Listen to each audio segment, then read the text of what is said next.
이번 시간은 7번째 시간입니다. 계속해서 우리가 지금 출애굽 시대를 공부하고 있는데, 출애굽 시대에 일어났던 사건 가운데에서 중요한 것들 중에 하나를 꼽으라고 하면은 시내산에서 하나님께서 이스라엘 민족에게 율법을 주셨다는 사실입니다.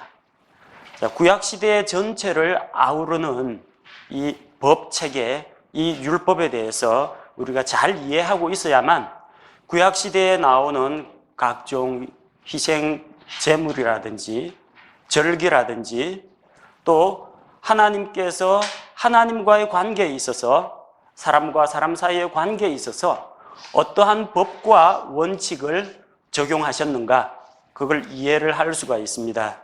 그래서 특별히 이 구약 성경을 공부하기 위해서는 반드시 이 구약 시대 율법 문제는 꼭 짚고 넘어갈 필요가 있다고 생각합니다.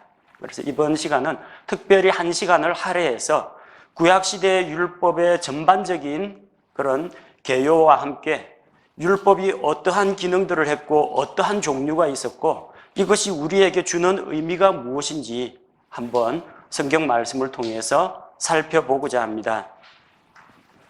우선 구약시대 율법에 대해서 살펴보자면 이 하나님께서 사람에게 말씀으로 직접 이야기하신 것 이외에 기록된 말씀을 통해서, 그러니까 문자 기록을 통해서 이 율법을 주신 것은 고대 근동 지방에서 약 BC 2000년경에 발견이 됩니다. 우리가 잘 알고 있는 함무라비 법전이라든지, 함무라비라면 당시 아브라함 시대에 살았던 사람인데 그때 이미 성문화된, 문서화된 법 체계가 있었다는 것을 알 수가 있습니다. 우리가 알고 있는 모세오경보다도 약 500년 정도 앞섭니다. 그렇다고 해서 함무라비 법전이 십계명에게 영향을 주었다 이런 이야기는 아닙니다. 다만 이 고대 근동 지방에도 이런 법 체계가 있었는데 하나님께서 우리에게 직접 그분의 명령으로 주신 그런 법과 일반 사람들이 자기들의 통치와 어떤 자치 규약으로 만든 법은 분명히 다르다는 겁니다. 우리가 그걸 먼저 알아야 합니다. 그리고 이 히브리인들의 율법은 형식과 기능 면에서 이 고대의 성문법과 일치하는 부분이 많이 있습니다. 일치하는 부분이 많다는 건 뭘 말합니까? 옳고 그른 것을 판단하는 그런 기준을 하나님께서 사람의 양심에 주셨는데 사람도 그런 양심이 있으니까 살인하는 것은 나쁘다, 도둑질하는 것은 나쁘다, 남의 아내를 취하는 것은 나쁘다 이런 것을 알기 때문에 하나님께서 직접 명령으로 주신 성문화된 그런 법과 십계명이나 고대 근동 지방에서 사람들이 만들어낸 법 체계가 유사점이 있을 수밖에 없다는 이야기입니다. 자, 고대 구약 시대의 법은 언약의 두 당사자들을 연결하고 서로에게 의무를 부여하는 그런 계약의 형태로 존재했습니다. 그래서 너희는 이것을 행하라. 그리하면 내가 어떻게 하겠다. 내가 만약 이것을 어기면 그에 대해서는 어떤 처벌이 따를 것이다. 한쪽에서 명령을 내리고 거기에 대한 보장과 약속을 준다면 다른 쪽에서는 그것을 순종하고 받아들이는 조건 하에서 어떤 축복이나 혜택을 얻는 이런 상호 의무를 부여하는 계약 관계였다는 겁니다. 또 이 율법에 대해서 우리가 생각해야 할 부분은 고대 이스라엘은 이 신정국가 체계였다는 겁니다. 종교와 정치가 분리가 되지 않고 하나였다는 거죠. 그래서 곧 이스라엘의 법을 어긴다는 그 자체는 곧 하나님께 대한 반역이라는 겁니다. 바꿔 이야기해서 하나님께 어떠한 사람이 죄를 범하면 그들은 사회에 있는 이스라엘 국가의 법에 의해서 제재를 받고 처벌을 받는다는 겁니다.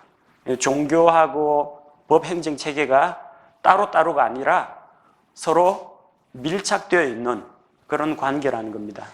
그래서 일반 사회법을 어기는 것 역시 하나님 앞에 하나님의 거룩하신 성품과 하나님의 말씀과 하나님의 명령을 어기는 하나님께 반역죄를 저지르는 것으로 간주가 되었다는 겁니다. 이 고대 이스라엘의 율법은 하나님에게 기초를 두고 세워진 법입니다.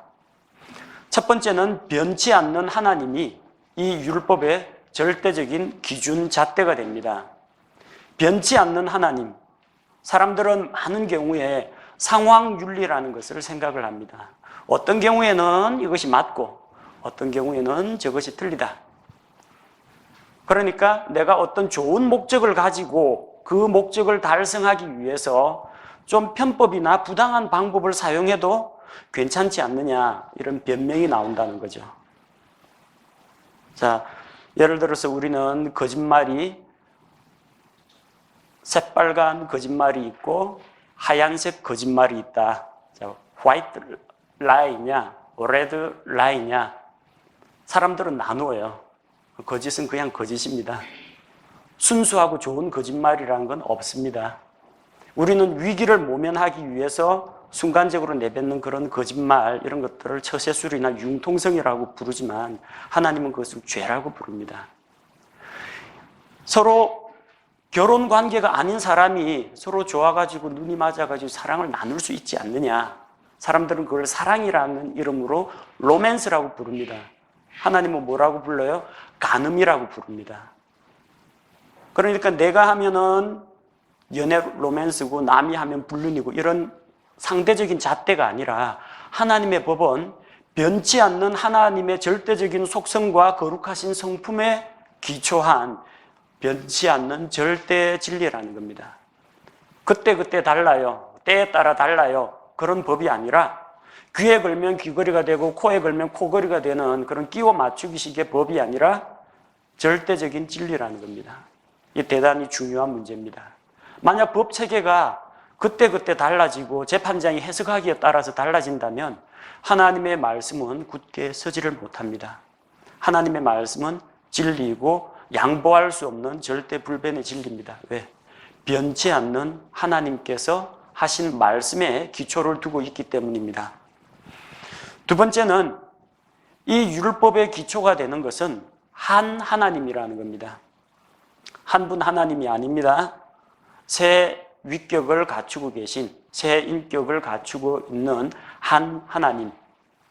한 하나님 안에 성부 하나님, 성자 하나님, 성령 하나님이 계십니다. 그래서 이 한 하나님이라는 것은 이 세상에 다른 신은 없다라는 겁니다. 온 우주 가운데 오직 주 여호와 하나님만 계시다는 겁니다. 그래서 이 한 하나님이 이 모든 율법의 기초가 된다는 겁니다. 자, 하나님께서 창조하셨고 하나님께서 다스리시고 운행하고 계시며 마지막으로 하나님께서 심판하신다는 겁니다. 이게 만약에 그 하나님 아닌 다른 신 아래에 있는 사람은 어떻게 되느냐. 예를 들어서 나는 한국 사람인데 미국 법하고 일본 법하고는 다른 법체계 하에 있지 않느냐. 그러니까 나는 그 법에 적용을 안 받겠다. 이런 사람이 나올 수가 있다는 거죠. 그러나 사람은 이 세상에 오직 한 하나님께서 계시기 때문에 그 하나님께서 명령하신 것은 온 우주 만물 모든 시대의 사람에게 다 통용된다는 겁니다. 그건 이스라엘 법이고 우리한테는 해당 사항이 없고 그것은 미국의 법이기 때문에 한국인에게는 관계가 없고 이런 것이 아니라 하나님의 법은 보편적인 진리를 이야기하고 있다는 겁니다. 자, 그래서 이 변치 않는 한 하나님께서 이 율법을 주셨다는 것을 알아야 합니다. 그리고 율법의 기초 세 번째로 이 율법은 거룩하신 하나님에게 그 하나님으로부터 나왔다는 겁니다. 레위기를 관통하는 큰 주제가 거룩함입니다. 하나님께서 말씀하시기를 내가 거룩하니 너희도 거룩할지어다. 내가 거룩하기 때문에 하나님이 거룩하기 때문에 너희도 거룩한 삶을 살아야 한다는 겁니다. 율법을 보면은 하나님이 얼마나 완전하고 거룩하고 흠이 없으신 분인지 율법 가운데 나타나 있습니다. 그렇기 때문에 우리도 그분의 명령과 그분의 성품을 따라서 거룩하게 구별된 삶을 살고 또 이 세상 사람들과는 다른 성별된 삶을 위해서 반드시 이 하나님의 율법을 바르게 이해를 해야 한다는 것입니다. 자, 율법의 세 가지 기초는 하나님이다. 변치 않는 하나님, 한 하나님, 거룩하신 하나님의 율법의 기초가 놓여 있다는 겁니다. 즉 다시 말해서 이 하나님이 변질되지 않는 한, 이 하나님이 소멸되지 않는 한 이 율법의 말씀은 영원하다는 겁니다. 하늘과 땅은 없어지지만 율법의 1.1획도 절대로 변하지 않고 반드시 이루어집니다. 이 율법 가운데서 다루고 있는 내용은 크게 세 가지로 나눌 수가 있습니다. 첫 번째, 율법에서는 시민법을 다룹니다. 시민법이라는 게 뭐냐면 일반 사회생활을 하는 가운데에서 반드시 법으로 만들어서 사람들이 서로 지켜야 하는 그런 규약을 말합니다. 규칙을 말합니다. 신정국가 이스라엘이 그 고유한 기능을 수행하기 위해서 사회적, 행정적 규칙과 제도가 필요합니다. 예를 들어서 살인자에 대해서 처벌을 해야 한다. 도둑질하는 자는 자기가 그것을 배상을 해야 되며 도둑질한 죄에 대한 죄값을 받아야 된다. 사람을 노예로 취할 때에는 어떠한 요건을 갖춰야 되고 언제 그 노예를 자유롭게 풀어줘야 한다. 매매를 하는 당사자가 서로 속이지 말고 공정한 저울과 추를 사용해야 한다. 이런 사람들 사이에 일반 시민들이 지켜야 하는 이런 법이 시민법입니다. 즉 말하자면 이스라엘 공동체의 사회적, 도덕적, 종교적 보전을 위해서 그릇된 행동을 제한하고 바람직한 행동을 장려하는 것이 바로 이 시민법이라고 할 수가 있습니다. 두 번째는 의식법이 있습니다. 어떤 하나님 앞에 나아갈 때 우리가 갖추어야 할 예절과 하나님 앞에 나아갈 때 우리가 마땅히 드려야 할 존귀와 영광을 어떻게 표현할 것인가에 관한 의식법이 있습니다.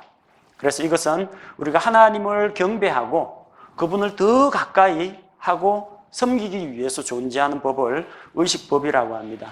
예를 들면 제사장은 어떠한 사람이 되어야 하며 또 제사장이 어떠한 일을 날마다 수행해야 하는가, 제사장의 책임과 의무는 무엇인가, 성막은 어떻게 만들어야 하는가, 어떠한 성막 기구들을 갖추고 있어야 하는가, 희생 헌물에는 몇 가지가 있으며 어떤 상황에서 어떠한 희생물을 드려야 하는가, 하나님께 언제 나와서 예배를 드릴 것인가, 또 이스라엘 민족이 반드시 지켜야 할 종교적인 절기에는 어떤 것들이 있는가, 이 모든 것들이 의식법입니다. 또한 일반 사람들이 일상생활 가운데에서 하나님 앞에서 거룩하고 흠없이 살기 위해서 거룩한 것과 부정한 것을 구별해야 됩니다. 어떤 음식물은 먹을 수가 있고 어떤 음식물은 부정하니까 먹으면 안 되는 음식이 있습니다. 환자가 있으면 그 환자를 어떻게 거룩하다, 거룩하지 않다, 정하다, 부정하다 판단할 것인지, 또 그런 환자가 발생했을 때에는 어떻게 하면은 그 사람을 정결하게 할 수가 있는지, 이런 것들이 다 의식법에 기록이 되어 있습니다. 그래서 나병 환자에 대한 규례, 몸에서 어떤 유출이 있을 경우에 규례라든지, 먹을 수 있는 음식, 먹지 못하는 음식에 대한 규례라든지 이런 것들이 다 의식법에 해당이 합니다. 세 번째는 도덕법이 있습니다. 법과 도덕이 어떻게 다른지는 아시죠? 법은 도덕의 최소한이라고 합니다. 그럼 법이 더 범위가 넓어요? 도덕이 범위가 넓어요? 도덕이 훨씬 더 범위가 넓습니다. 법을 어기면 체포되고 처벌받습니다. 하지만 도덕을 어길 경우에는 사회적으로 손가락질 당하고 상대방의 체면이 손상이 되고 다른 사람에게 비난을 받을지언정 그렇게 강제적인 조항으로 형사처벌까지 하지는 않는 게 일반적이죠. 근데 이스라엘 백성이 하나님의 백성답게 살려면 지켜야 할 도덕적인 표준 규범이 있다는 겁니다. 자, 결혼을 했는데 남편과 아내 사이에 서로 지켜야 할 그런 순결의 의무에 대한 이야기라든지, 내 부모를 공경하라라고 해서 부모를 어떻게 공경할 것인가, 효도에 대한 문제라든지, 내 이웃의 소나 나귀가 길을 잃었을 때에는 반드시 찾아가지고 그 주인에게 돌려줘라, 선행을 하라. 그리고 다른 사람을 구제할 때는 어떻게 하라. 너희가 인간관계는 종을 부릴 때는 어떻게 해야 되고 그 종을 언제 자유롭게 풀어줄 것인지, 이런 인간관계에 있어서 모든 도덕적 규범들이 여기에 해당합니다. 이스라엘 백성이 하나님의 백성답게 순결하고 거룩하게 살아가기 위해서 필요한 규범들이 도덕법에 명시가 되어 있습니다. 요약을 하면, 시민법이라는 것은 그 공동체 사회가 유지되도록 하기 위해서 일반 시민들이 반드시 서로 간에 지켜야 하는 규칙을 말합니다. 어기면 사회 질서를 문란하게 했기 때문에 처벌을 받습니다. 의식법은 죄 많은 인간이 어떻게 거룩하신 하나님 앞에 나아갈 수 있을까? 그래서 하나님께 경배하기 위한 법과 일상생활에서 거룩한 것과 거룩하지 않은 것, 정한 것과 부정한 것을 판별하는 기준이 되는 것이 의식법입니다. 도덕법이라는 것은 이스라엘 백성이 하나님의 백성답게 거룩하게 살기 위해서 필요한 도덕적 표준을 말합니다. 자, 그러면은 이제 구체적으로 율법의 각 부분으로 넘어가서 율법에는 어떠한 종류들이 있는지 살펴볼 텐데 약 6가지로 분류를 해 놓았습니다. 자, 첫 번째 율법의 종류는 계약법이 있습니다. 계약이라는 건 서로 이제 언약을 체결하는 걸 말하죠. 여러분, 전세 들려고 하면 집주인하고 세입자 사이에 계약을 맺죠. 그래서 집주인은 이 집을 몇 년 동안 빌려드릴 테니까 거기에 대한 보증금과 월세를 얼마를 납부하시오. 그리고 깨끗하게 잘 사용하고 유지, 관리하라고 이야기를 합니다. 세입자는 전세금, 월세금을 지불하는 대신에 집주인이 제공하는 그런 주거 공간에서 살 수 있는 혜택을 누리게 됩니다. 그래서 서로 간에 약속을 맺는 거예요. 계약을 맺는 겁니다. 계약에 당사하는 한쪽에서는 이런 조건을 내걸고 지킬 경우에 이것을 주겠다라고 약속하고, 그리고 수혜자 입장에서는 그 조건을 수용하는 대가로 그 조건을 내건 사람에게 복종할 의무가 있습니다. 이것을 계약법이라고 합니다. 한쪽에서는 대부분 힘이 있는 자가 힘과 권능을 가지고 다른 어떤 쪽에 혜택을 줍니다. 혜택을 주고 자기가 내거는 요구 조건을 따라줄 것을 이야기합니다. 그리고 상대적인 약자, 그 계약에 참여하는 약자는 상대가 요구하는 조건을 이행하고 복종하면서 그로부터 보호받고 그 제공하는 혜택을 누리는 겁니다. 이걸 계약법이라고 합니다. 그 계약법의 목적은 무엇이냐면은 충성에 있습니다. 하나님과 이스라엘 사이의 계약이라고 합시다. 언약을 맺었죠? 너희가 내 말에 순종하고 내 율법을 지키면, 순종하면 뭘 요구합니까? 하나님께 대한 순종을 요구하죠. 뭘 준다고요? 너희는 내게 특별한 보물이 될 것이며 제사장 왕국이 되며 거룩한 민족이 되도록 해주겠다는 겁니다. 그러면서 하나님께서 자기 백성으로 삼으시고 이 이스라엘 백성을 다른 이방 민족으로부터 보호하시고 또 그들이 계속해서 발전해 나가고 끊임없이 그 후손들이 존속할 수 있도록 하나님께서 책임지고 돌봐주신다는 겁니다. 자, 그래서 이런 하나님과 이스라엘 사이의 그런 약속도 계약법의 일종으로 볼 수가 있습니다. 두 번째는 필연법입니다. 이것은 무엇이 옳고 그른지를 결정해주는 하나님의 직접적인 명령입니다. 말하자면 일반적인 원리 원칙을 하나님께서 명령으로 주신 것을 말합니다. 이건 반드시 당연히 지켜야 하는 법이 필연법입니다. 대표적인 필연법의 예로는 이제 십계명이 있죠. 십계명, 하나님께서 말씀하시기를 너는 내 앞에 다른 신들을 두지 말라. 하나님의 직접 명령이에요. 그럼 어떻게 해야 돼요? 왜요? 왜 그러면 안 돼요? 따지고 이의를 제기하는 게 아니라 하나님의 명령이기 때문에 따라야 한다는 겁니다. 자, 이것을 필연법이라고 합니다.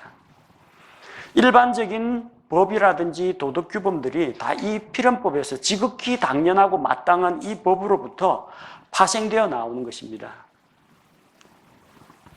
이 필연법의 장점은 보편적으로 적용됩니다. 자, 살인하지 말라, 간음하지 말라, 도둑질하지 말라.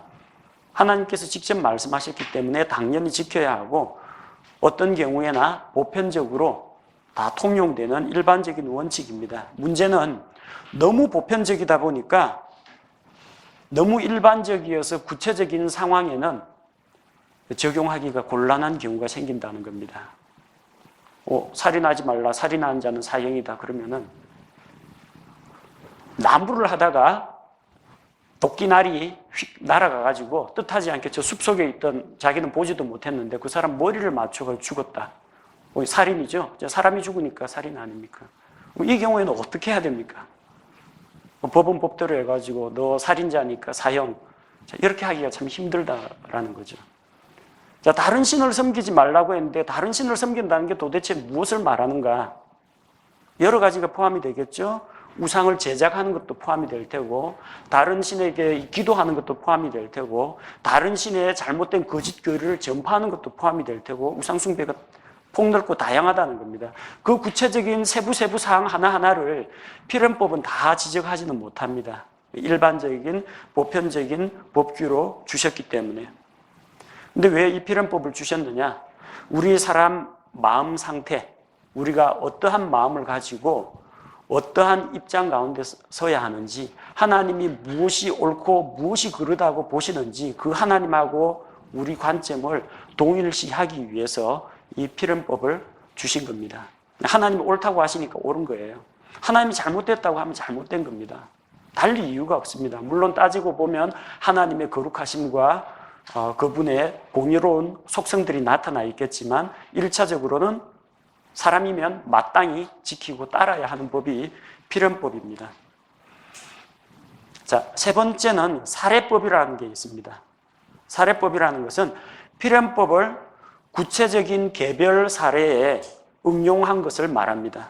아까 필연법이라는 게 너무 방대하고 보편적이니까 구체적인 사안 하나하나까지는 접근을 못한다고 했죠. 그래서 그 필연법으로부터 자연히 도출해서 이것을 어디에 적용할 것인가 하고 발전시킨 것이 사례법이라는 겁니다. 자, 출애굽기 21장 20절, 21절에 보면은 구체적인 예들이 나옵니다. 사람이 자기 남종이나 여종을 막대기로 쳐서 자기 손 밑에서 죽게 하면 반드시 형벌을 받으려니와 그럼에도 불구하고 그가 하루나 이틀을 살아있으면 형벌을 면하리니 이는 그가 그 사람의 돈이기 때문이니라. 자기 종이 있는데 이 종을 막대기로 때려가지고 그 자리에서 즉사했어요. 이러면 살인이라는 겁니다. 하지만 때렸는데 그 시름시름 앓다가 한 보름 지나니까 죽었어요. 그러니까 이거는 막대기로부터 직접 맞아가지고 그것이 직접적으로 그 사람의 생명을 빼앗는데 결정적인 기여를 했다라고 보기는 어렵거든요. 이럴 경우에는 집주인이 책임을 지지 않는다는 겁니다. 거기에 대해서 형벌을 면하게 된다는 거예요. 왜? 종은 그 당시에 그 사람의 재산으로 간주가 되었기 때문에 또 이 때리는 행위와 그 사람이 숨 끊어진 것 사이에 이 시간 간격이 좀 너무 길기 때문에 직접적인 인과관계를 규명하기가 어렵다는 겁니다. 그래서 종을 때렸는데 1년 뒤에 죽었다. 그걸 또 살인으로 볼 수는 또 없지 않습니까? 자, 그런 경우에 이 살인하지 말라라는 것을 어떻게 적용할 거냐는 거죠. 하나님께서 그런 사례법들을 통해 가지고 이 필연법을 적용하는 방식을 우리에게 가르쳐 주신 겁니다. 또 신명기 24장 1절에서 4절 말씀에 보면은 남편하고 이혼을 하고 두 번째 남편을 얻은 여인은 본래 남편에게로 다시 돌아갈 수 없도록 했습니다. 자, 간음하지 말라 보편적으로 말씀을 하셨죠. 그런데 간음이 반드시 불륜 그런 것뿐만 아니라 아무런 이유 없이 자기 아내를 내어버리는 자도 예수님께서 간음이라고 이야기하셨습니다. 또 그렇게 남편에게서 버림받았던 여자가 또 다른 데 가서 분명히 가정을 차렸는데 이전 남편이 부른다고 해서 또다시 가면은 이 기존에 있는 남편에게 이 여인이 또 간음을 저지른다는 거죠. 그래서 이런 결혼 관계에 대해서도 명확한 지침을 주셨다는 겁니다. 각 사례별로 적용을 할 수 있도록 만들어 주신 것이 이 사례법이라는 겁니다. 자, 이것은 하나님의 공의를 구체적인 개별 사안 하나하나에 적용하기 위해서 하나님께서 우리에게 주신 겁니다. 네 번째는 사망법이 있습니다. death law라고 하는데 그야말로 사형에 해당하는 중범죄를 이야기합니다. 구약 성경에는 생명형, 곧 그 사람의 생명을 끊어야만 해결이 되는 17가지 중범죄가 있습니다. 어떤 게 있어요? 살인자는 사형에 처하라. 근친상간한 자, 신성 모독하는 자, 동성애자, 처벌에 대해서 분명히 돌로 쳐 죽이라고 되어 있습니다. 왜? 이런 죄인은 마땅히 끊어 없어져야지 그대로 두면 따라하는 사람이 또 나온다는 겁니다. 죄는 전파가 되고 보급이 됩니다.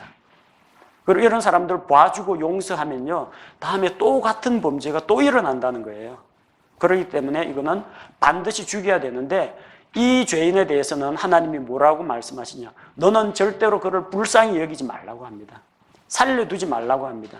이 죄인을 위해서는 속죄 헌물을 갖다 바쳐도 해결이 안 됩니다. 죽음으로 갚아야 합니다. 자, 하나님께서 이렇게 엄중하게 명령하신 이유는 무엇이냐? 절대적으로 지켜야 하는 하나님의 법과 그 공동체의 표준이 있다는 겁니다.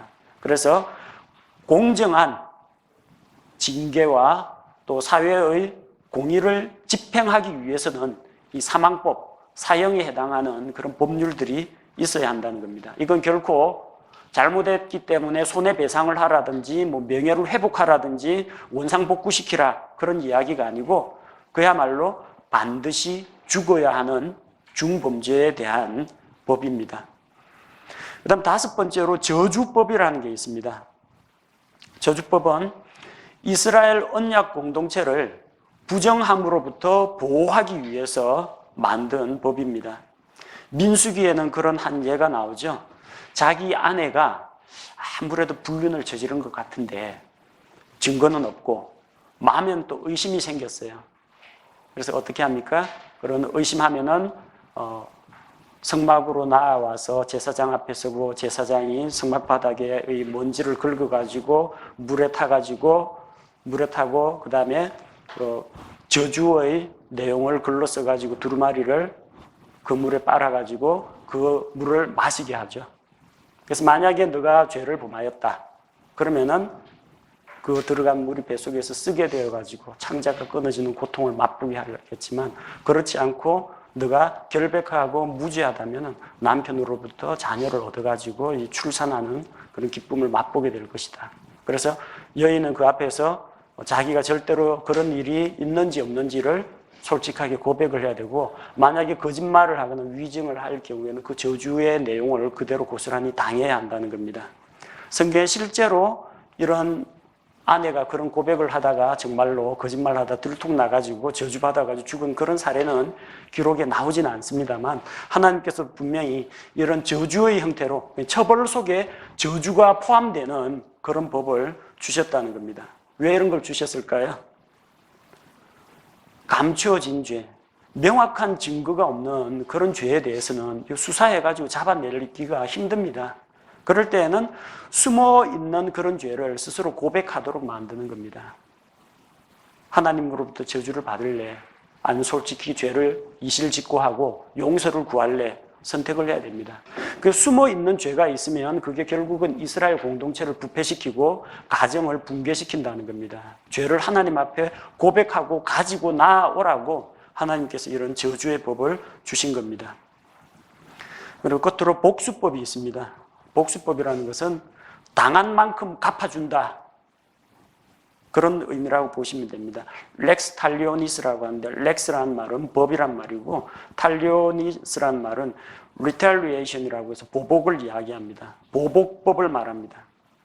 함무라비 법전에 보면 이런 내용이 꼭 그대로 나와요. 눈은 눈으로, 이는 이로. 살인한 자는 자기의 생명을 내놓아야 되고 팔을 부러뜨리면 가해자 역시 그 팔을 못 쓰게 만들어야 한다는 거. 이거 동해 형법이라고 합니다. 동일한 해를 가해자에게 되돌려주는 복수를 하는 겁니다. 피해자가 입은 거하고 똑같은 정도의 피해를 가해자에게 되돌려주라는 겁니다. 그래서 누가 때려가지고 눈을 상하게 했다. 그럼 가해자도 한쪽 눈을 상하게 하라. 누가 이를 부러뜨렸다. 그럼 가해자도 이를 부러뜨리라. 생명은 생명으로. 잔인하다고 생각하죠? 근데 이게 필요합니다. 왜? 이웃을 자기 몸과 같이 사랑하라고 했잖아요. 자기 몸 소중한 줄 알면 남의 몸 소중한 줄도 압니다. 내가 이거 저지르면은 내 몸 일부가 날아갈 거 각오하고 다른 사람에게 해를 입히라는 겁니다. 그 또 한 가지 이유는 여러분, 다른 사람이 이 내 뺨 따귀를 한 대 때리면 따귀 한 대로 끝납니까? 주먹 날아갑니다. 그 다음에는 아니 주먹으로 맞은 사람은 그냥 있습니까? 칼부림 납니다. 자꾸 사람들은 그 이상으로 보복을 하는 게 문제예요. 이 보복법의 의미는 뭐냐? 당한 그 이상으로 되갚지 말라는 겁니다. 울컥하는 심정에서 버럭해가지고 홧김에 한 대 얻어맞은 게 분해가지고 칼부림하고 이런 거 하지 말라는 이야기예요. 맞았으면 나 맞은 것만큼만 갚으면 됐지. 거기에 더 얹어가지고 보복을 하지 말라는 이야기이지 눈은 눈으로 이는 이로 잔인하게 복수하라 그런 의미가 아니라는 겁니다. 자, 왜 복수법을 주었습니까? 범죄의 성격에 따라서 공평한 처벌을 하기 위한 겁니다. 저쪽은 자기 아들이 맞아 죽었는데 살인자가 벌금 몇 푼 내고 풀려나면 그 부모가 얼마나 가슴이 아프고 죽은 사람은 얼마나 또 억울하겠어요. 그러니까 반드시 공의가 집행되기 위해서는 그 범죄의 성격과 수준에 맞는 상응한 보답이 가해자에게 돌아가야 그래야 범죄자들이 범죄를 안 저지르게 되는 겁니다. 너무 처벌이 경미하니까 자꾸 똑같은 범죄가 나타나는 겁니다. 자, 구약 성경에 나오는 율법, 우리가 뭐 10계명만 알고 있는 경우가 많은데 출애굽기, 레위기, 민수기, 신명기 이런 것들 읽어보면 하라는 말씀, 하지 말라는 말씀이 참 많아요. 이게 도대체 몇 가지나 된다고 생각합니까? AD 3세기경에 유대인 랍비 심라이라는 사람이 이거 다 세워봤는데 613가지라고 합니다. 그래서 직접적으로 긍정적으로 하라 이런 계명이 248, 248가지. 하지 말라 1년 365일 동안 이것만은 절대 하면 안 된다. 365가지. 합이 613가지라고 합니다. 그 중에 대표적인 게 10계명이죠. 그거 다 모으면 10계명 안에 이제 포함이 됩니다. 근데 이 10계명은 두 가지로 딱 줄이면은 우리 예수님께서 아주 잘 줄여주셨습니다. 하나님을 사랑하고 내 이웃을 내 몸과 같이 사랑하라. 10계명 1계명부터 4계명까지 첫 번째에서 네 번째 명령까지는 하나님 앞에서 사람이 지켜야 될 일들입니다. 그 다음 5번째부터 10번째 명령까지는 사람과 사람 사이에 지켜야 할 계명이라는 거죠. 결국 예수님께서는 율법의 모든 것은 하나님 사랑과 이웃 사랑 이 안에 다 포함된다라는 것을 보여주셨습니다. 그래서 로마서 13장 10절에 보면 사랑은 율법의 완성이라는 것. 율법이라는 건 우리가 얼핏 듣기에는 뭐 사람을 강제적으로 규제하고 억압하는 것처럼 보일지 모르지만 율법의 기본 정신은 하나님 사랑과 이웃 사랑 이 안에 다 들어있다는 겁니다. 율법은 사랑이라는 겁니다. 왜 하나님께서 이 율법을 주셨는가? 율법의 목적에 대해서 우리가 살펴보도록 하겠습니다. 이 율법은 하나님의 거룩한 수준을 보여주기 위해서 우리에게 주셨습니다. 하나님이 얼마나 높고 거룩하신지, 하나님이 얼마나 완전 무결한지, 하나님이 얼마나 죄를 미워하시는지 이것을 보여주기 위해서 하나님께서 우리에게 율법을 주셨습니다. 자, 그 율법을 보니까 어떻습니까? 우리 사람이 보니까 도저히 따라갈 수 없는 수준이라는 거예요. 그래서 사람이 죄인이라는 사실을 깨닫도록 하기 위한 것입니다. 법이 없으면 죄가 없습니다. 하지만 하나님께서 율법을 주셨기 때문에 그 율법의 잣대에 비춰보면은 나의 죄악된 모습이 드러난다는 겁니다. 또 로마서 7장 13절에서는 율법을 주신 것은 죄가 지극히 사악하다는 것을 보여주기 위해서라고 합니다. 개역성경의 표현대로 하자면은 죄로 심히 죄되게 하려 함이라. 무슨 말인지 잘 모르겠죠? 죄가 그만큼 극도로 사악하다라는 것을 보여주기 위해서 얼마나 하나님 앞에서 더럽고 무섭고 추잡한 것인지 깨닫게 하기 위해서 율법을 주셨다라는 겁니다. 그리고 이 율법을 주신 이유는 지키라고 주셨어요. 이스라엘 공동체에게 너희가 이렇게 행하라. 나는 너희가 이렇게 살기를 원한다. 하나님께서 사람들에게 요구하시는 것이 무엇인지 정확히 알려주기 위해서 바로 이 율법을 주셨다는 겁니다. 근데 어때요? 하나님이 이렇게 살아라 했는데 우리가 그대로 살 수 있어요? 없어요? 살 수 없어요. 결국은 하나님, 저는 이대로 살지 못하겠습니다. 제가 하나님 앞에 죄인임을 시인합니다. 근데 율법이 죄를 해결해 줘요? 해결 안 해줘요. 율법은 죄를 해결해 주질 않습니다. 대신에 죄가 무엇인지를 보여주고 사람이 죄인이라는 것을 깨닫게 한 다음에 그러므로 너희는 가망 없는 하나님 앞에서 무서운 죄인이기 때문에 심판과 형벌이 기다리고 있다. 이렇게 우리를 정죄하고 그 정죄를 받은 우리가 내가 어떻게 해야 구원을 얻겠습니까, 하나님? 그러면서 하나님의 은혜로우신 손길 앞에 하나님의 은혜로우신 부르심 앞에 나아가도록 우리를 그리스도에게로 인도하는 그런 역할을 합니다. 그걸 가리켜서 갈라디아서 3장 24절 25절에서는 훈육 선생이라고 합니다. 개역성경에 몽학 선생이라고 되어 있죠. 몽학 선생, 훈육 선생인데 이게 뭐냐면 옛날에 그리스에는 이 종들 가운데에서 노예라고 해서 전부 비천한 이런 사람이 아니에요. 노예들 가운데서 제일 똑똑한 사람, 학식이 풍부한 사람을 자기 아이의 후견인으로 삼아가지고 아이에게 기초적인 것을 가르치게 합니다. 우리 이솝 우화스는 이솝 이 사람만 하더라도 노예 출신이지만 아주 영리하고 똑똑한 사람이에요. 그러니까 주인의 아들의 훈육을 담당하는 종이 있다는 거예요. 기초적인 언어를 가르쳐요. 그 다음에 부모, 자식 간의 예절 교육도 시킵니다. 사람으로서 마땅히 해야 될 일반적인 것들을 가르쳐요. 근데 종은 거기까지가 한계예요. 이 아이가 이제 나이가 자라가지고 이제 종으로부터는 더 이상 배울 게 없다. 훈육 선생한테 더 이상 배울 게 없다. 그러면은 이 훈육 선생이 하는 역할이 뭐냐면은 학교에 훌륭한 선생님들이 많이 있잖아요. 진짜 학문을 하시는 분, 논리학이나 수사학이나 철학이나 하시는 그런 선생님한테 이 주인의 아들을 쫄쫄쫄 데리고 학교까지 데려다 줍니다. 학교 공부 끝나면 또 데리러 가야 돼요. 그게 훈육 선생이 하는 역할이에요. 훈육 선생은 일반적인 규칙과 원리 원칙하고 예절 언어 교육만 시키고 그 다음에 자기 한계에 부닥치기 때문에 훌륭하신 선생님에게로 이 주인의 아들을 데려다 주는 역할을 해요. 이게 훈육 선생의 역할이라는 겁니다. 율법이 하는 역할이 바로 그와 같다는 거죠. 사람이 죄인이라는 것을 알려는 줬는데 자기는 죄를 해결할 능력이 없어요. 율법은 정죄를 하지 구원을 하진 않거든요. 너 죄인이니까 이대로 있으면 심판과 멸망이 기다리고 있어. 죄의 삭신 사망이야. 여기까지 이야기해주고 그럼 어떻게 해야 돼요? 예수님께 갑시다 하고 예수님께로 데려다 주는 거예요. 이게 율법이 감당하는 역할이라는 겁니다. 자, 율법과 구원의 문제가 그래서 중요한 문제입니다. 이 처음 하나님의 율법이 선포가 되었을 때 십계명 돌판을 가지고 모세가 산에서 내려오니까 산 밑에서 어떤 일이 일어나고 있어요? 금송아지 만들어가지고 우상숭배 축제를 하고 있어요.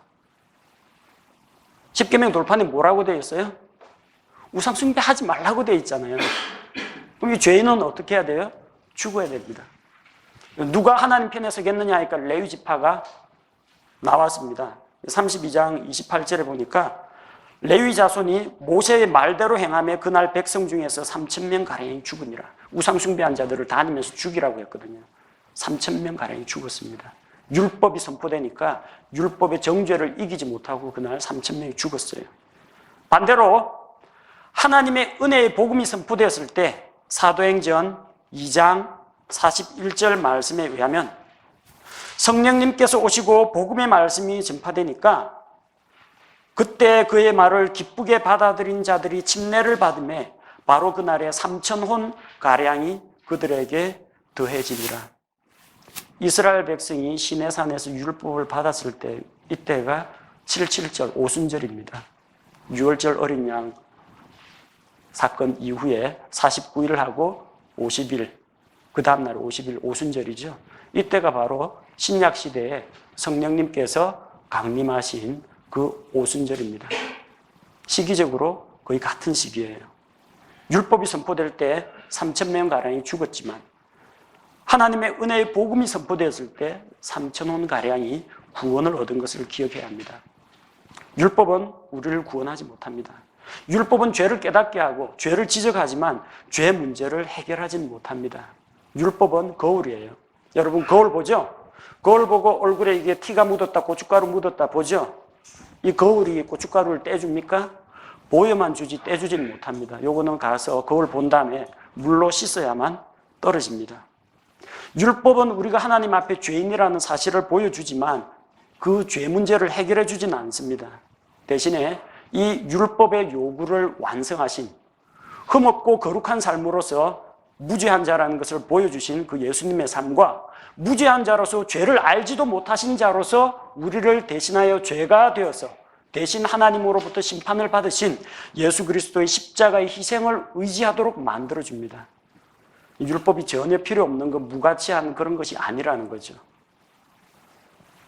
그러나 우리는 율법을 통해서 죄를 깨닫고 예수 그리스도를 통해서는 그 죄의 문제를 해결하게 됩니다. 우리 믿는 그리스도인들도 율법을 지켜야 할까요? 지키지 말아야 할까요? 어떤 경우에는 사람들이 율법대로 하면 율법주의자다 그러면서 비난을 합니다. 그럼 나는 율법에서 해방되었다 그래서 자기 마음대로 살면 또 도덕률 폐기론자, 율법 폐기론자로 또 낙인이 찍힙니다. 우리는 율법의 의무와 정죄로부터는 해방이 되었습니다. 그래서 율법에서 해방되어 어디에 있어요? 로마서 6장 14절 15절 율법으로부터 해방되어서 더 큰 은혜의 법 아래 있다는 겁니다. 또 갈라디아서 5장 13절 14절 율법에서 해방되어서 자유를 누리지만 그것은 방종을 의미하는 것이 아니라 그 자유로 다른 사람을 섬기는데 사용하라고 말씀하셨습니다.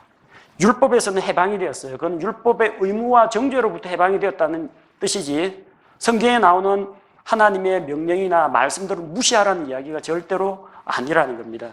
왜? 더 큰 은혜의 법 아래 있기 때문에. 예를 들면 이런 겁니다. 율법에서 살인하지 말라 이렇게 이야기합니다. 그러나 은혜의 법은 뭐라고 합니까? 원수를 사랑하라 이렇게 이야기합니다. 원수를 사랑하는데 어떻게 때리고 죽이고 욕할 수가 있겠어요? 어느 쪽이 더 큽니까? 은혜의 법 수준으로 가야지 아슬아슬하게 이게 죄인가 아닌가 살인인가 아닌가 이렇게 하는 율법의 기준 위에서 율법의 잣대 위에서 이렇게 죄인가 아닌가 이렇게 하다 보면 죄 짓습니다. 더 크고 안전한 저 멀리 떨어진 안전구역 안에서 하나님의 은혜와 사랑의 법 안에서 살아갈 때는 율법 자체가 아무런 문제가 안 됩니다. 율법의 요구 조건은 물론이고 그 이상의 수준의 삶을 살기 때문입니다. 그래서 율법은 무가치한 것이나 무시한 것이 아니라 우리가 율법의 수준은 뛰어넘어야 돼요. 어떤 수준으로? 은혜와 사랑의 수준으로 뛰어넘어야 됩니다.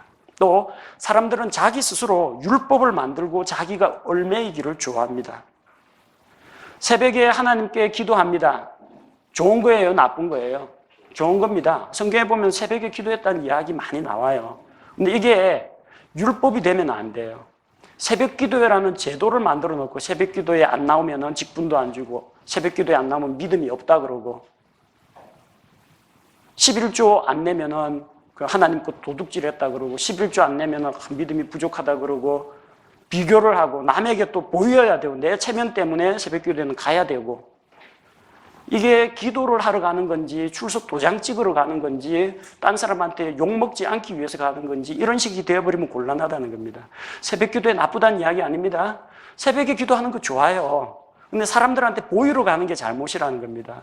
새벽 기도에 안 나가면은 꼭 하나님이 벼락을 때릴 것 같은 그런 불길한 예감이 들어가지고 하지 못해 간다. 이거 율법에 매인 사람이에요.